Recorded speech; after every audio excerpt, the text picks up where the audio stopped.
Hi, it's DTH Kerala State Film Awards. Quick reaction. എല്ലാ അവാർഡുകളും പ്രഖ്യാപിച്ചിരിക്കുകയാണ്. Best actor Mammootty, best film Manjummel boys, best actress Shamla Hamsa, Feminichi ഫാത്തിബിൽ അഭിനയിച്ച ഷംല ഹംസ. മമ്മൂട്ടിക്ക് പ്രമേയത്തിനാണ് കിട്ടിയിരിക്കുന്നത്. ചിദംബരം, മഞ്ഞുമൽ ബോയ്സ് സംവിധാനം ചെയ്ത ചിദംബരമാണ് ബെസ്റ്റ് ഡയറക്ടർ. ഒരുപാട് അവാർഡ്സ് മഞ്ഞുമൽ ബോയ്സും ബൊഗൈൻവില്ലയും കൊണ്ടുപോയിട്ടുണ്ട്.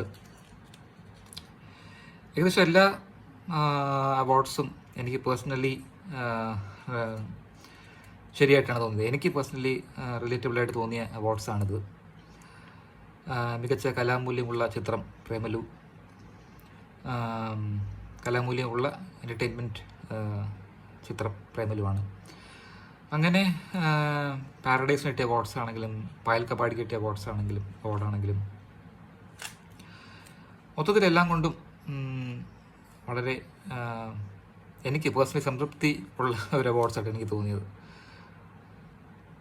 ഒരേ ഒരു സർപ്രൈസ് എനിക്ക് തോന്നിയെന്ന് വെച്ചാൽ, എന്നെ സംബന്ധിച്ച് 2024 ഏറ്റവും നല്ല പടങ്ങൾ ഉള്ളൊഴുക്കും കിഷ്കിന്ധാകാണ്ഡമായിരുന്നു എന്നെ സംബന്ധിച്ച്. പക്ഷേ ഉള്ളൊഴുക്ക് കഴിഞ്ഞ വർഷമാണ് പരിഗണിച്ചത്. കിഷ്കിന്ധാകാണ്ഡം 2024 പരിഗണിച്ചു. അങ്ങനെയൊക്കെയാണ് ഉണ്ടായത്. പക്ഷേ കിഷ്കിന്ധാകാണ്ഡത്തെ മറികടന്ന് മഞ്ഞുമൽ ബോയ്സ് നേടിയിരിക്കുകയാണ് സുഹൃത്തുക്കളെ. 2024 ഒരു വൻ വർഷം. അതായത് എല്ലാ രീതിയിലും മികച്ച ചിത്രങ്ങൾ കൊണ്ട് നിറഞ്ഞ ഒരു വർഷം. 2024 കണക്കുള്ളൊരു വർഷം മുമ്പ് ഉണ്ടായിട്ടുണ്ടോ ചിന്തിക്കേണ്ടിയിരിക്കുന്നു.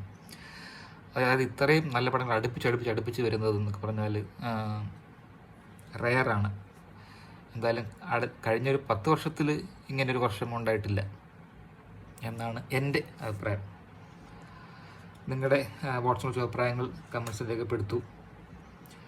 ഒരേ ഒരു സർപ്രൈസ് അത് മാത്രമാണ്. ബാക്കിയുള്ള സർപ്രൈസ് എനിക്ക് തോന്നിയില്ല.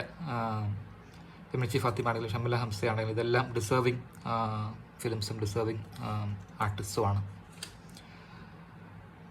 കിഷ്കിന്ധാകാണ്ഡത്തിന് ബെസ്റ്റ് ഫിലിം കൊടുക്കാമായിരുന്നു എന്നാണ് എൻ്റെ ഒരു അഭിപ്രായം. പക്ഷേ ജൂറിക്ക് വേറൊരു അഭിപ്രായമാണ് ഉണ്ടായത്. പക്ഷെ മൊത്തത്തിൽ വളരെ പ്ലീസിങ് ആയിട്ടുള്ള അവാർഡ്സാണ്. Thanks for watching. ബൈ.